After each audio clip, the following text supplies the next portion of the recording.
Mesdames, Messieurs, bonsoir. Merci de nous accueillir chez vous dans la chaîne Soninké. C'est un plaisir de vous recevoir et d'échanger avec nos invités sur l'actualité politique sénégalaise.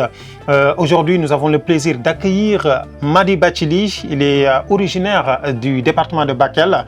Il a été nommé, il y a de cela 2 ou 3 jours seulement, à un poste très important qui concerne l'écologie, l'environnement. Monsieur Bathily, bonjour. Bonjour, Monsieur Kamara. Merci d'avoir bien voulu répondre à notre invitation.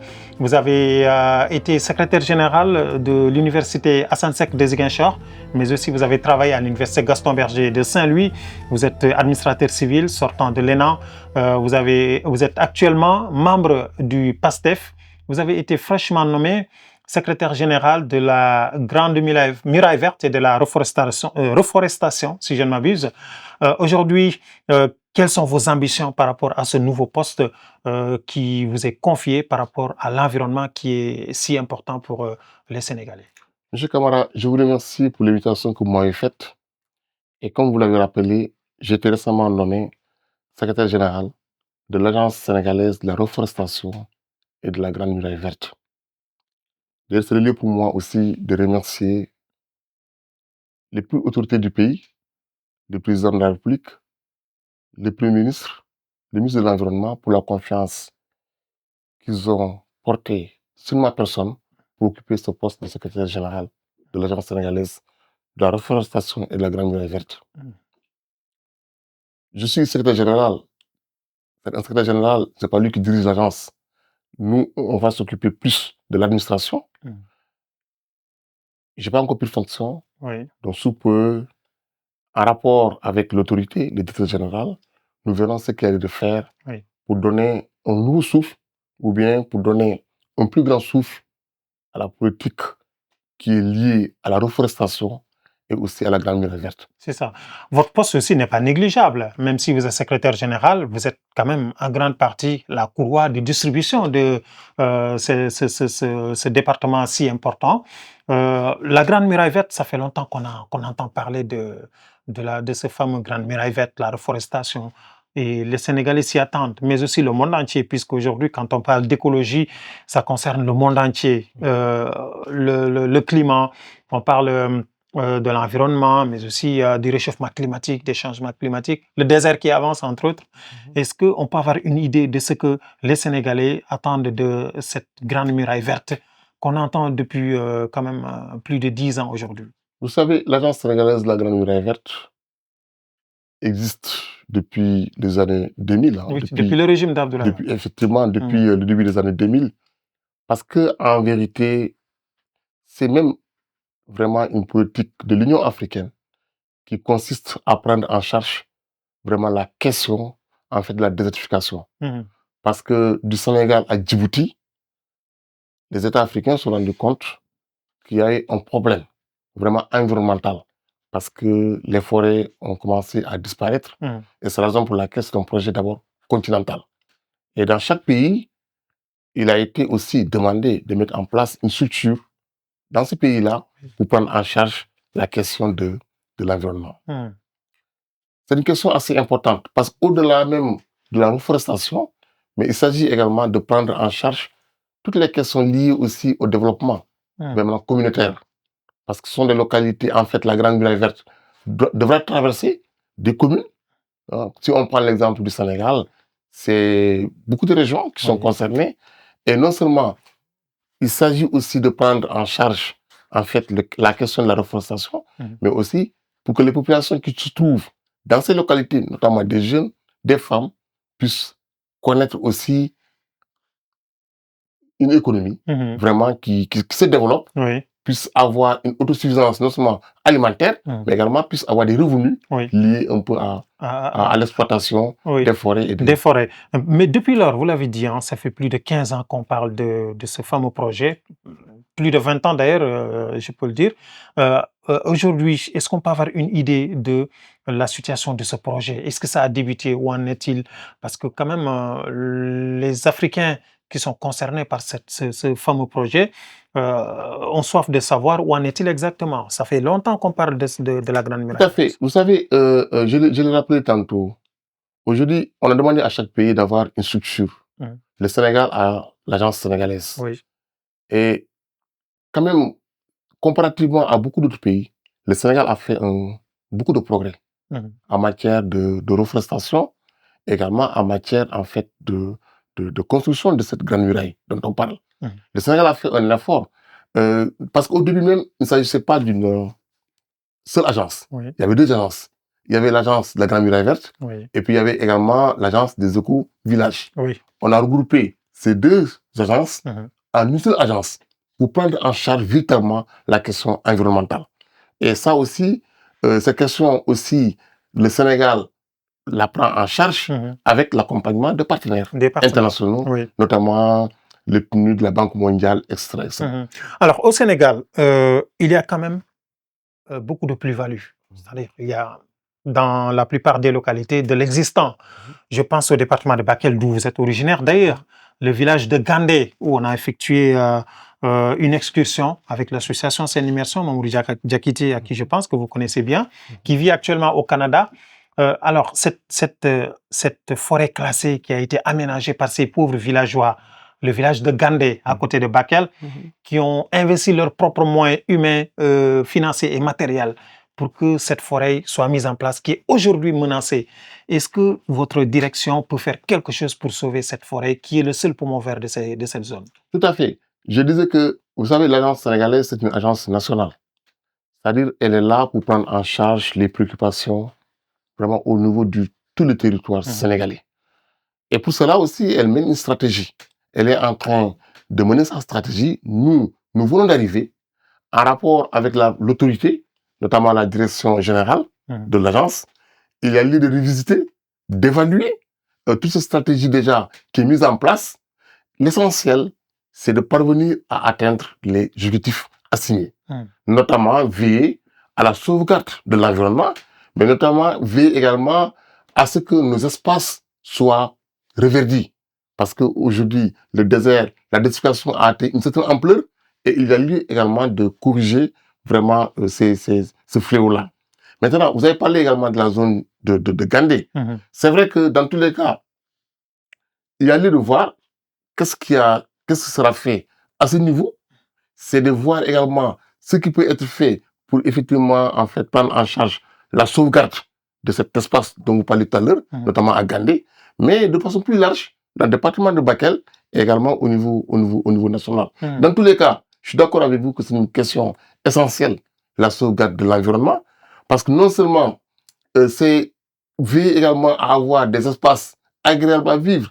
Regardez quand on prend l'exemple du pays dans lequel aujourd'hui nous sommes, hein, malgré la chaleur, vous parvenez à... Il y a des espaces verts. Il y a des espaces verts. Ouais, des forêts au sein des communes. Il y a des forêts au sein des communes. Oui. Moi, je pense que l'enjeu aujourd'hui, à mon avis, c'est de veiller à ça. Non seulement cela va rendre l'espace vraiment agréable à vivre, mais cela va également permettre aux populations qui sont dans ces localités de se prendre en charge sur le plan économique, notamment les femmes, les jeunes. Il y a toute une économie qui peut se développer autour, effectivement, de la sauvegarde environnementale. De l'environnement. Nous allons quitter le nord pour aller carrément au sud, en Casamance, où la coupe de bois a fait couler quand même beaucoup d'encre et de salive ces dernières années, surtout à la frontière entre le Sénégal et la Gambie. Est-ce que votre direction a quand même espoir de mettre en place des garde-fous pour sauvegarder la grande forêt de la Casamance, Tout à fait. la verdure de la Casamance? Vous savez, en fait, l'agence s'occupe d'un pan, vraiment, en fait, de la politique environnementale du Sénégal. Parce que le Sénégal a déjà également un ministère de l'Environnement et de la Transition écologique. C'est le ministère qui prend en charge, en fait, la question des eaux forêts. L'agence, quant à elle, s'occupe du volet reforestation et Grande Muraille Verte. Et comme je l'ai dit aussi, c'est vrai que la Grande Muraille Verte, ça concerne en fait, quand vous prenez le niveau continental, Sénégal jusqu'à Djibouti. Et pour ce qui concerne le Sénégal, il y a beaucoup de communes qui sont concernées par l'agence, mais l'agence également a aussi un volet qui est important, c'est la reforestation. Oui. La reforestation dans tous les pays, sur tous les territoires nationaux. Reforester tout en luttant contre la déforestation. Exactement. Mais la question environnementale elle-même, elle est prise en charge à un niveau encore supérieur par le ministère, effectivement, de l'environnement et de la transition écologique. Nous allons revenir au Sénégal oriental. Je ne peux pas ne pas vous interpeller sur cette question écologique très, très urgente. Il s'agit de la pollution des eaux de la Falémé, sur laquelle nous avons d'ailleurs fait un film documentaire très, très important. Et cette pollution menace non seulement les animaux, mais aussi l'écologie, l'écosystème, mais les hommes qui s'abreuvent autour de ce fleuve qui est la Falémé, qui est un affluent du fleuve Sénégal. Est-ce que votre régime est en phase pour prendre des mesures urgentes très rapidement pour sauver la Falémé et le fleuve Sénégal, puisque les dégâts iront jusqu'au fleuve Sénégal? Je rappelle aux téléspectateurs qui nous suivent que la Falémé a été polluée car il y a des orpailleurs qui ont versé des liquides très dangereux, toxiques au niveau du fleuve, qui ont pollué les eaux du fleuve. Vous verrez peut-être les images. Notre réalisateur vous montrera les images qu'on a réalisées sur place. Toutes ces localités sont menacées, même les hommes. Le chef de poste de santé de Balou nous a confié quand même des choses qui font très peur. Et les hommes sont menacés, des problèmes dermatologiques se sont signalés au niveau des populations dus à ce mercure que les orpailleurs ont versé au niveau du fleuve. Qu'est-ce que vous pouvez faire pour sauver de manière urgente ces populations? Vous savez, vous l'avez dit, tout récemment, je pense qu'il y a quelques jours de cela, ou bien au mois de cela, il y a eu même des affrontements qui ont eu lieu. C'est récurrent. Oui, c'est récurrent. Et entre population et orpailleurs. Entre les populations et orpailleurs. Oui. Et nous avons vu aussi ce que l'État du Sénégal a fait. Parce qu'il y a eu même un déplacement de plus hautes autorités du pays, le ministre de l'Environnement, et également le ministre de l'Éducation, tous sont déplacés sur la zone. Alors, aujourd'hui, ce qui est important, ce n'est pas seulement qu'on constate. Je pense que le constat a été fait, le diagnostic a été fait par rapport aux problèmes qu'il y a dans cette zone, et aujourd'hui, des solutions sont en train d'être trouvées. Parce que l'exploitation aussi, en fait, l'orpaillage sauvage ne doit pas entraîner quand même des problèmes au niveau de la santé, au niveau de la Falémé. Et c'est la raison pour laquelle, d'ailleurs, si vous avez suivi le dernier Conseil des ministres, des mesures ont été prises par la plus haute autorité pour arrêter, en fait, l'exploitation. Mais est-ce que ça suffit? Si on sait que l'exploitation s'est faite au niveau des deux rives et que de l'autre côté, c'est l'État malien, c'est du ressort du territoire malien, est-ce qu'il n'est pas important quand même de nouer des partenariats et des relations avec nos voisins qui quand même sont souverains? Le problème, en tout état de cause, étant un problème qui traverse les deux pays, la solution ne peut qu'être transversale. C'est vrai qu'avec l'événement que nous avons connu, notamment la sortie du Mali de la CEDEAO, dans tous les cas, le Mali reste un pays frère, le Mali reste un pays voisin. On n'a pas d'autre choix pour les deux pays que d'avoir une solution commune. Et moi, je suis sûr qu'au niveau des deux pays, les plus autorités prendront toutes les dispositions pour avoir des solutions qui sont communes. Oui, vous avez parlé de la CEDEAO, une occasion pour nous de faire une transition, puisque les parlementaires de la CEDEAO se sont réunis ces derniers jours. Nous avons vu l'accrochage qu'il y a eu entre les députés ivoiriens et sénégalais, à savoir Guy Marius Sagna et la députée ivoirienne. Quelle lecture faites-vous de cette situation lamentable qui est quand même décriée par beaucoup de nos concitoyens? Vous savez, moi je l'ai suivi comme tout un chacun. Ce que j'en dis, vous savez, il y a ce qu'on appelle une séparation de pouvoir entre le pouvoir exécutif, le pouvoir judiciaire et le pouvoir législatif, c'est le Parlement. Un député, il a sa liberté d'expression, il a sa liberté de parole au niveau du Parlement. Et son rôle étant aussi au niveau supranational, notamment au niveau de la CEDEAO, de contrôler l'action des États, l'action des chefs d'État. À mon avis, l'avis qu'il donne, en fait, l'opinion qu'il a par rapport à la marche, par rapport, en fait, à l'exécutif supranational, notamment la CEDEAO, moi, à mon avis, c'est une liberté qui est reconnue aux députés. Vous comprenez? L'essentiel, le député, il va l'exprimer de la façon la plus courtoise, mais il peut porter un jugement quand même sur le travail fait par en fait les chefs d'État. C'est Est-ce comme ça que, que est-ce que les pays de la CEDEAO parlent tous le même langage? Est-ce qu'ils ont tous la même notion de la définition de la démocratie ou mais, mais euh, de l'immunité parlementaire du député? oui, mais en fait, on doit aller vers ça. Vous savez, je l'ai dit aussi, dans nos pays, si nous voulons réussir, ou bien dans la sous-région, ou bien au niveau de la CEDEAO, si nous voulons en fait réussir une bonne intégration au niveau de la CEDEAO, si nous voulons connaître un espace économique harmonieux, nous devons aussi veiller aussi à faire jouer aux institutions le plein rôle. Un parlement, son rôle, c'est de contrôler l'action des chefs d'État. Vous comprenez? De l'exécutif. De l'exécutif. Hum. Nous avons aujourd'hui, à mon avis, toute l'opportunité à saisir au niveau de la CEDEAO de revoir un peu la manière de faire fonctionner ces instances-là. Mais ce qui va se passer, c'est quoi? C'est d'avoir des pays qui sortent de la CEDEAO, parce que tout simplement, ils se posent un problème. Même Bassirou Diomaye Faye a eu quand même la lourde tâche de faire revenir le Burkina, le Mali, le Niger au sein de la CEDEAO. Donc, est-ce que ce sera facile pour le président Diomaye d'accomplir cette mission? Nous n'avons pas d'autre choix que d'aller vers de grands espaces. Nous n'avons pas d'autre choix que de veiller à ce que l'Afrique soit bien intégrée, vous comprenez, soit bien unie. Et pour cela, on doit passer par des espaces sous-régionaux. La CEDEAO en est un espace. Aujourd'hui, on a connu ce problème avec la sortie de 3 pays qui ont formé l'Alliance des États du Sahel. Oui. Aujourd'hui, une responsabilité a été confiée au président de la République du Sénégal pour que ces États qui sont sortis reviennent, vous comprenez? Oui. Et le président de la République a confié cette tâche, cette mission au professeur Abdoulaye Bathily, oui. vraiment, qui connaît bien la sous-région, qui connaît bien la géopolitique, oui. Exactement, qui a une bonne expérience politique, qui a une bonne expérience également diplomatique. Nous espérons que vraiment un bon travail sera fait également pour que cet espace-là retrouve son intégrité d'antan. Oui. D'accord. Alors, Mari Bathily, au niveau du département de Bakel, on le disait tantôt, il y a beaucoup de retard pour le développement, le décollage de ce département du Sénégal oriental, qui est certes une région périphérique, mais qui doit quand même jouer pleinement son rôle sur le développement du Sénégal.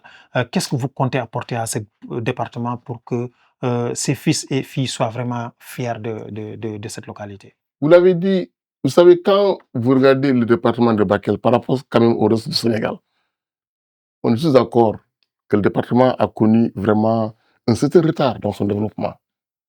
Quelle est la cause? À mon avis, il ne s'agit pas de tout jeter en fait sur l'État. Mais pour moi également, il appartient également aux fils et aux filles du département de s'engager. Pour moi, cela a beaucoup manqué. Vous savez, le développement local, quoi qu'on le dise, c'est d'abord les populations au niveau local. Mais au niveau national également, il appartient aux fils et aux filles de comprendre que le Sénégal est un État uni. Vraiment, nous sommes dans un même espace. Il faudrait également que les fils et les filles du département s'engagent en politique.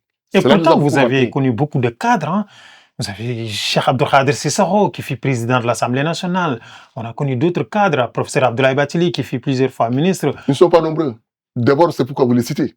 C'est pas qu'ils ne sont pas nombreux. Oui. Si c'est nombreux, vous ne pouvez même pas les citer. Vous savez, vous ne pouvez pas en citer une dizaine parce qu'ils ne sont pas nombreux. Mais dans tous les cas, moi, ce qui est rassurant pour moi, c'est qu'aujourd'hui, quand même, depuis quelque temps, je crois qu'il y a un éveil de conscience politique. Nous voyons les jeunes vraiment s'engager. Nous voyons des cadres s'engager. Nous voyons des artistes. Nous voyons des paysans. Aujourd'hui, à mon avis, il y a en fait un éveil de conscience. Les populations ont compris au niveau de ce département que l'engagement politique, il est important. Un département qui compte beaucoup d'émigrés. Hein. Un département qui participe aussi activement au développement. La diaspora est en train de jouer son rôle. Depuis très longtemps. La diaspora, vous l'avez dit, hein, la diaspora participe vraiment à la prise en charge des préoccupations sociales. Hein. La diaspora nourrit des familles. La diaspora construit des écoles. La diaspora construit des santé. La diaspora construit des écoles. Est-ce que l'État suit? L'État ne suit pas, malheureusement. Maintenant, oui. La diaspora est en train de jouer son rôle. Mais l'État également. La diaspora est en train de jouer le rôle de l'État depuis très longtemps. Oui, effectivement. Parce qu'il y a aussi, quoi qu'on le dise, hein, il y a aussi un relâchement de l'État pour prendre en charge beaucoup de questions. Ouais. D'ailleurs, on se souvient de ce fameux nom Sénégal oublié, SO Sénégal oriental, Sénégal oublié. Oui, hein. C'est vrai. Mais moi, je crois que tout cela devra être derrière nous. Pour moi, aujourd'hui, les populations du département sont en train de s'engager partout.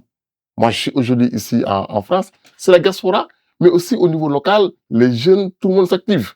Et je pense qu'aujourd'hui, c'est une chance quand même qu'avec ce parti, le PASTEF, qui est venu au pouvoir, que le département de Bakel comprenne que l'avenir du Sénégal se construit aujourd'hui de la façon la plus belle des manières, mais que aujourd'hui les fils et filles également du département doivent comprendre que leur place également dans ce que le Sénégal est en train de connaître. Et il n'y a pas autre chose que de s'engager.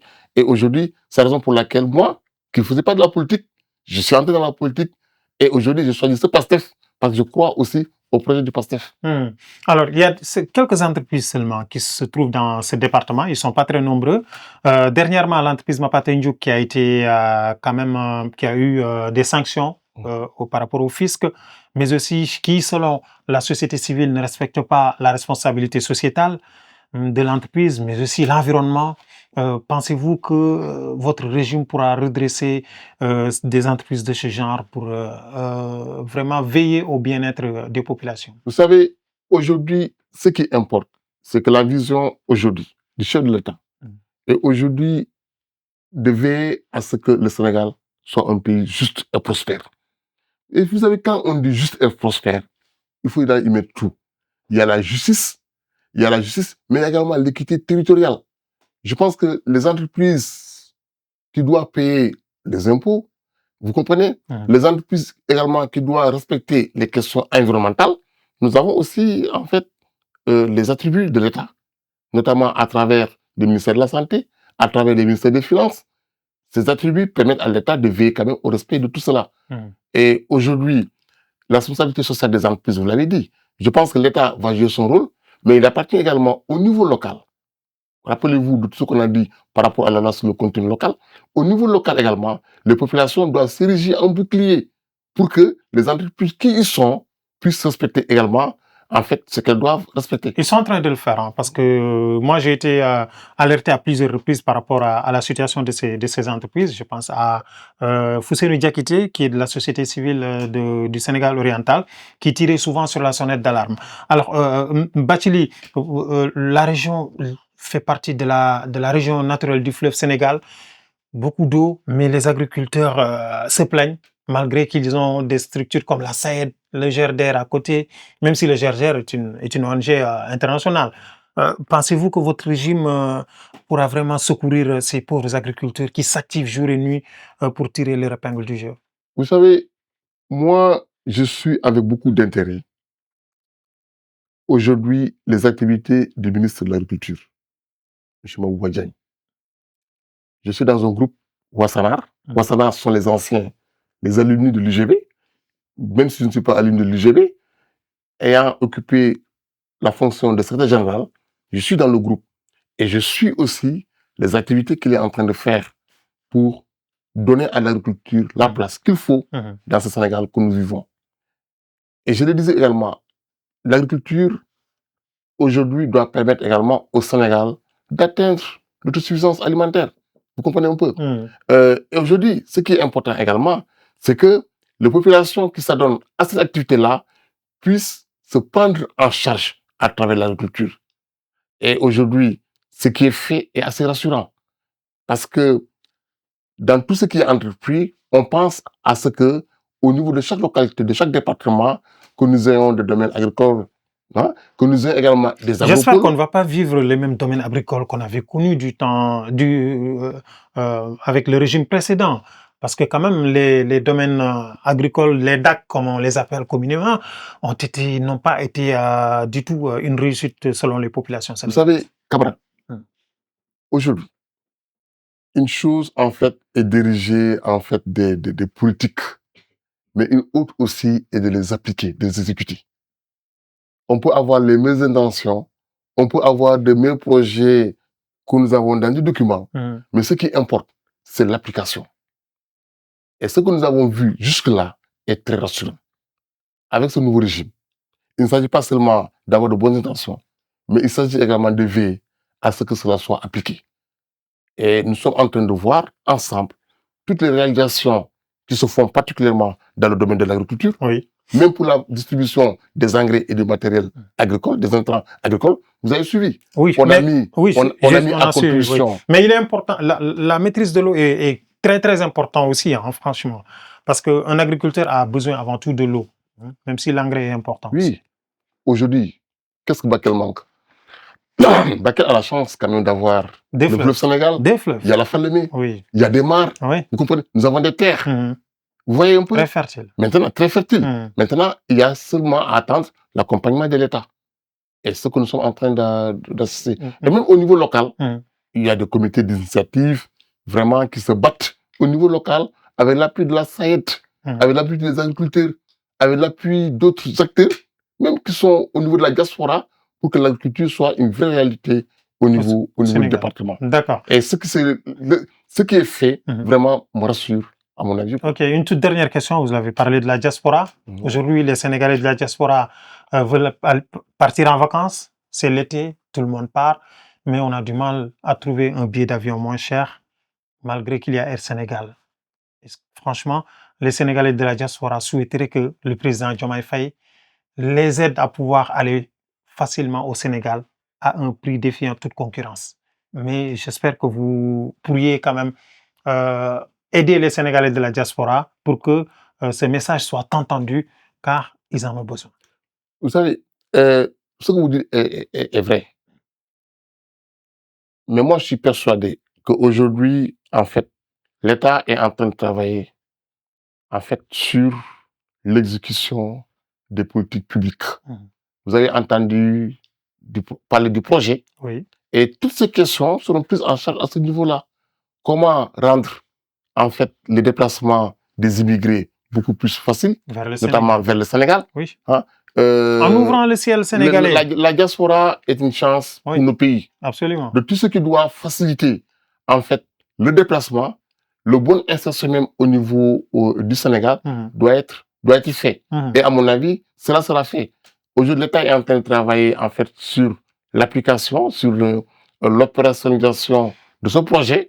Un délai a été donné. À mon avis, c'est à ce niveau-là que des solutions seront trouvées. Vous savez, même au niveau, même s'il ne s'agit pas seulement de la desserte entre la France et le Sénégal. Mais non, la diaspora de manière générale.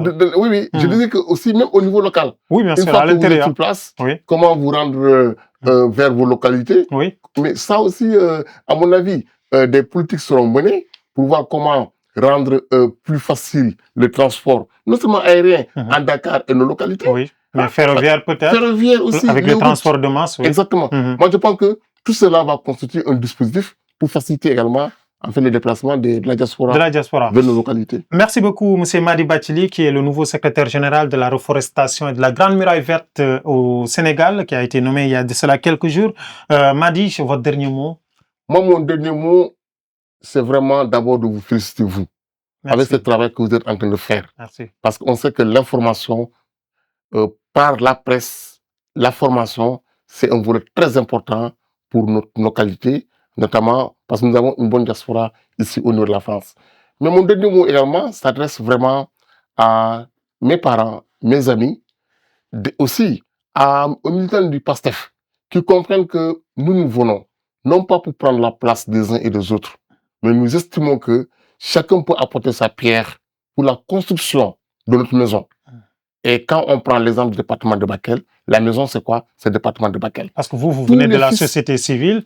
Moi, venez fraîchement. Moi, j'ai toujours œuvré dans le cadre associatif. Je n'ai jamais fait la politique auparavant, mais j'ai estimé que, en tant que fils du département, en tant que Sénégalais, qu'est-ce que moi aussi je dois faire pour apporter ma contribution dans ce Sénégal qui se construit? On parle de Sénégal juste et prospère, mais en tant que fils du Sénégal, en tant que fils d'un département, qu'est-ce que nous aussi on est en mesure de faire? C'est la raison pour laquelle nous appelons tous les fils du département vraiment à s'unir, de comprendre qu'on n'est pas là pour prendre la place de quelqu'un, mais on est là aussi pour apporter notre contribution. Je pense que c'est cela qu'il faut comprendre. Absolument. Et que pour qu'on aille vers le succès qu'il faut, non seulement au plan politique dans le département, il n'y a pas d'autre solution, c'est de vraiment aller vers l'unité. Absolument. Merci beaucoup, Bathily. J'espère que l'appel est entendu. Merci à vous, chers téléspectateurs. Merci à Mamadou Bathily qui a bien voulu nous aider aussi pour la réalisation de cette émission, mais aussi à notre réalisateur Mamadou Sow. Nous vous donnons rendez-vous un autre jour pour un autre numéro de Parole à la diaspora afin de discuter, d'échanger aussi sur les questions d'actualité politique sénégalaise et africaine. À très bientôt.